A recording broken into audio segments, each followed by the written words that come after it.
আজ 27 বছর ধরে ওনার নিজের ডিভোর্সের কেস চলছে। নমস্কার, আমি অমরেন্দ্র একটা নতুন গল্প নিয়ে চলে এসেছি।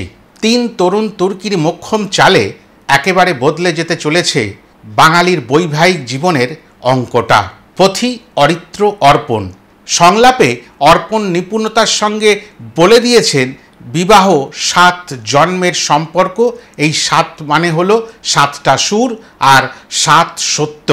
আর সেই সম্পর্কে যখন ভুল বোঝাবুঝি হয়, মারাত্মক কিছু এমন ভুল হয়ে যায় যেই ভুলখানি আজীবন সংশোধন করা যায় না। সেই ভুলের কারণে নিজেদের সম্পর্কের যে অঙ্কটা বদলে যায়, সেই অঙ্কটাকে সঠিক করবার জন্য, সহজ এবং সরল করবার জন্য যদি কোনো উপায় থাকে, সেই উপায়ের নাম শ্রীমান ভার্সেস শ্রীমতী। আগামী 1 মে আমাদের নিকটবর্তী প্রেক্ষাগৃহগুলোতে এই সিনেমাটি চলে আসবে। টিজার, গান এগুলো প্রত্যেকটি আমাদের মন ছুঁয়ে গেছে। একেবারে নিপুণভাবে সেগুলোকে তুলে ধরেছে শ্রীমান ভার্সেস শ্রীমতীর টিম। কিন্তু এবার যে ট্রেলারটি এসে পৌঁছালো সেটি গল্পকে অনেকটা ছুঁয়ে গেল। আর গল্পটা যে আমরা একেবারে জানি না তা কিন্তু নয়। গল্পটা একটি সত্য ঘটনা অবলম্বনে, এটা আমরা মোটামুটি প্রত্যেকেই জানি। 27 বছরের একটি ডিভোর্স কেস নিয়ে এই গল্পখানি। এর মধ্যে পুরাতন বৈবাহিক সম্পর্ক ও একেবারে এই প্রজন্মের বৈবাহিক সম্পর্কের তুল্যমূল্য আলোচনা বা ব্যাখ্যা আমরা এই শ্রীমান ভার্সেস শ্রীমতীর মাধ্যমে পেতে চলেছি। সমস্যা কোথায়? কেন স্বামী স্ত্রীর সম্পর্ক জটিল থেকে জটিলতর হয়ে যায় কোনো সময়? সেই সমস্যার সমাধান খুঁজতে গেলে শ্রীমান ভার্সেস শ্রীমতী আমাদেরকে দেখতেই হবে। প্রত্যেক সিনেমার টিজার ট্রেলার রিলিজ হলে তার আগে লেখা থাকে use your headphones for better sound. কিন্তু এটাই একটি অদ্ভুত কথা লেখা দেখে বুঝতে পারলাম এটা কতটা হৃদয়ের কাছাকাছি একটা সিনেমা হতে চলেছে।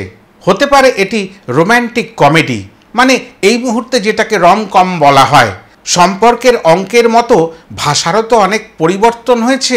সেই রম-কম মুভি হলেও এটার মধ্যে যে সম্পর্কের গল্প পরতে পরতে বলবেন পথিকৃৎ বসু, সেটা কিন্তু পরিষ্কার হয়েছে এই কথাটি দিয়ে যে ইউজ ইউর হার্ট হেডফোনস, মানে হৃদয়কে, চোখকে, কানকে একসাথে মিলিয়ে তবেই কিন্তু এই সিনেমাটি আমাদের দেখতে যেতে হবে।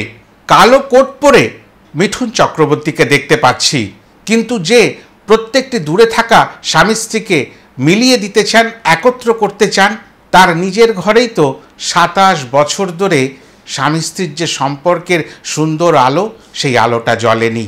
কিন্তু টিজার, ট্রেলার, গানে প্রত্যেকটা জায়গায় একটা জিনিস পরিষ্কার হচ্ছে, তাদের 27 বছরের বৈবাহিক জীবনে যে এই ডিভোর্স কেস চলছে, তার মধ্যেও তাদের সম্পর্কের মধ্যে সেই মাত্রার তিক্ততা কিন্তু এসে পড়েনি। এখনও একে অপরের কথা ভাবেন, কে কি পছন্দ করে সেইটা ভাবেন, কে কি খেতে চায় সেটা ওই কোর্টরুমের বাইরে নিজের হাতে খাইয়ে দেন। এই যে সুন্দর একটি সম্পর্ক, কেন তবুও তারা আলাদা থাকে? আর তাদের এই আলাদা থাকার মধ্যে একজন প্রাক্তন প্রেমিক এসে উকি মারে, নতুন সম্পর্ক গড়ার চেষ্টা করে, সেই সব নিয়েই এই গল্পখানি। ইমন রূপঙ্করের পাশাপাশি এই ট্রেলারে প্রাপ্তি শিলাজিতের কণ্ঠ। গত বছরও শিলাজিতের বেশ কয়েকটি গান আমাদের মন ছুঁয়ে গেছে।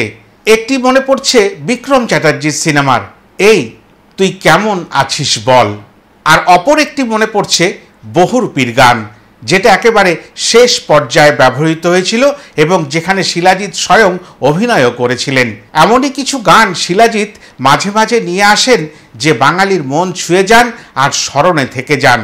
হ্যাপি হ্যাপি বাংলা ছবি কখন যে ট্র্যাজেডিতে পৌঁছে যায়, সেটা দেখার জন্য শ্রীমান ভার্সেস শ্রীমতী আমাদের দেখতেই হবে। হ্যাঁ, পথিকৃৎ বসু বলছেন এটি একটি অনন্য প্রেমের গল্প। সত্যিই তাই।